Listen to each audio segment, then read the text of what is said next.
Kumusta mga brad? Isa nga po sa mga pinipili ng mga tao ngayon pagdating sa motor, yung kayang dumaan kahit saan. Pwede pang kalsada at pwede ring pang off-road. Pagdating nga po sa mga ganyan, may mga motor talaga na nakadesenyo para dyan. At dyan nga po kilala yung mga motor na adventure scooter. At kapag sinabi mo namang adventure scooter, bidang-bida dyan yung ADV ni Honda na kahit saan mo nga gustong pumunta, dadalhin ka niya. Kaso yung iba, pumunta sa kabit nila.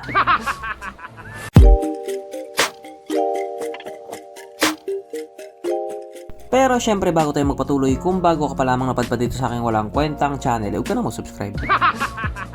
So yun na nga, dito nga po sa Pilipinas sikat na sikat talaga yung ADV ni Honda. Pagdating sa looks, panalo. Pagdating sa power, panalo. Pagdating sa efficiency, panalo. At pagdating sa bounce, panalo.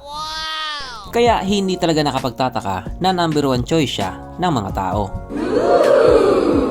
At isa pa nga po sa pinaka hinihintay ng mga tao, wala iba kundi ang kapatid ni Honda ADV 160 na si Honda ADV 350. Kung si Honda ADV 160 nga po pinapogi na, eto siya, mas pinapogi pa. Pagdating kasi sa kanyang specs at mga features, kargado talaga. I mean, panalong panalo talaga. Dito nga po sa Pilipinas, mas nauna nang dumating yung mga katunggali niya. Mga middleweight category adventure scooter na made in China.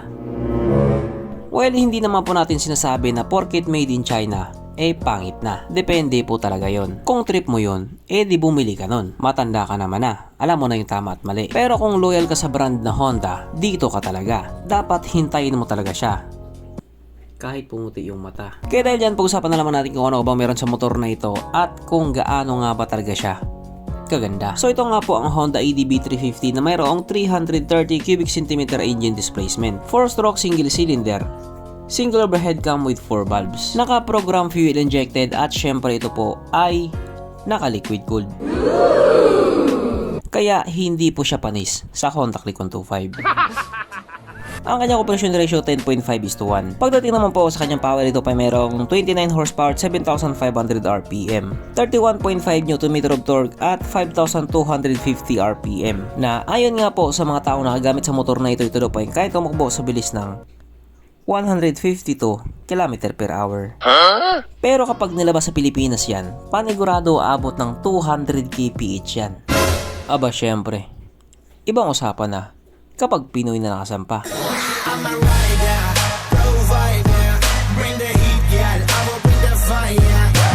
Ang kanyang tangke ay kaya magkarga ng 11.7 liters fuel tank capacity na kumukonsumo naman na po ng 29.9 kilometers per liter. So para nga po sa isang 350cc na adventure scooter, pwede na yung gas consumption niya. Ang sukat na niyang gulong 120/70/15 sa harap at 140/70/40 naman sa likuran. Syempre paras na po itong naka-tubeless. Pagdating naman po sa kanyang braking system, ito po ay naka-disc brake sa harap at disc brake din po sa likuran. At ang malupit nga po dito, parehas po itong may ABS. Yes po, ito po ay naka-dual channel ABS.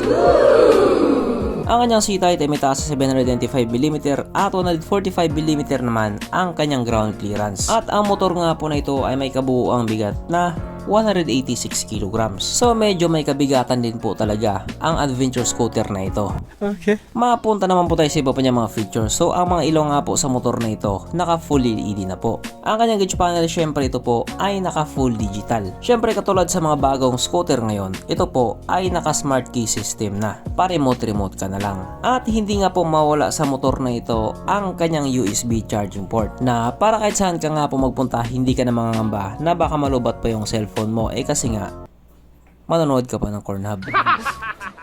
Nilagyan din po nila ito ng smartphone connectivity or yung Smart Connect na sabi nga po ng karamihan wala naman daw talagang connect. So anong connect? At ang pangmalakasang feature nga po dito sa motor na ito ang kanyang HSTC or Honda Selectable Torque Control, also known as TCS or Traction Control System, na just in case nga po dumaan ka sa isang kurbada at madulas na kalsada, kusa nga pong mag-a-adjust yung gulong mo sa likuran para hindi ka sumemplang.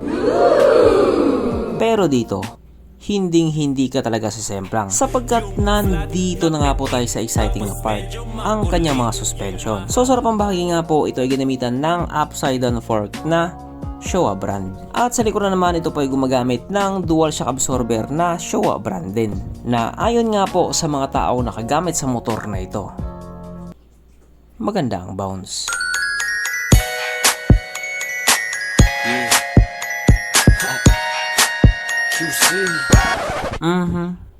Panigurado. Wala na namang nalungkot.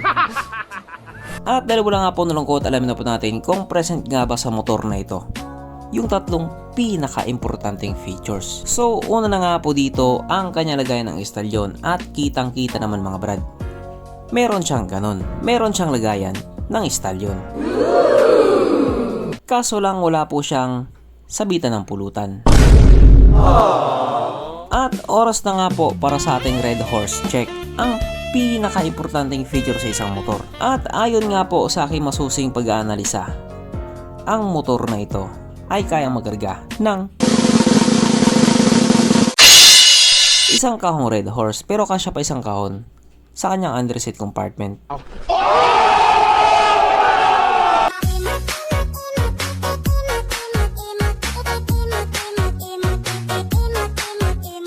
So therefore, ang motor na ito ay talagang recommended. Regarding nga po sa kanyang presyo, ito nga po nagkakalaga ng 5,849 pounds. Na kung i-convert nga po natin into Philippine peso, ito po ay papatak ng 412,000 pesos. So hindi rin po talaga biro yung presyo niya. Pero yan lang naman po ay presyo sa ibang bansa. Kapag dinala sa Pilipinas yan, magbabago din yung presyo niyan. Worst case scenario, dodoble pa. Hashtag kamuting ahente. So hanggang dito na lang muna mga brad. Kung may gusto mong sabihin or gustong idagdag doon sa mga sinabi ko, mag-comment ka na lamang sa baba. Okay, bye.